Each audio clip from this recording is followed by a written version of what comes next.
ওটাকে তুলে নে, হাতে তুলে নে, যোগ করতে থাক। নিচে নামা একটু, আরো কিছুটা যোগ কর, আরো কিছুটা যোগ কর। বেশ ভালো।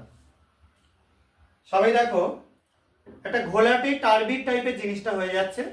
যদি আমরা দেখতে পাই একদম পুরো ঘোলাটে বা টার্বিড টাইপের হয়ে গেল।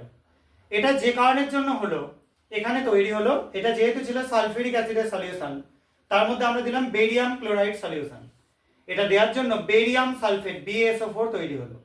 তাহলে এখান থেকে তোমরা কনফার্ম হয়ে যাবে এটায় ক্যাটায়ন আছে H3+, অ্যানায়ন আছে SO4 2-, অর্থাৎ এই অ্যাসিডটা হচ্ছে H2SO4। মিটে গেল। এবার আরো একটা স্যাম্পল যেটা তার মধ্যে আমরা অ্যাড করে দেবো কিছুটা লেডের সল্ট। এটা কাট করে ঢালবি, এটাকে তুলে নে বাঁহাতে, একটু সরে আয়। যোগ কর, আস্তে আস্তে ঢাল, কোনো অসুবিধা নেই। একটা ঢাল, বেশ। দেখো এটা আরো ডেনসিভ সাদা মিল্কি হোয়াইট তৈরি হচ্ছে।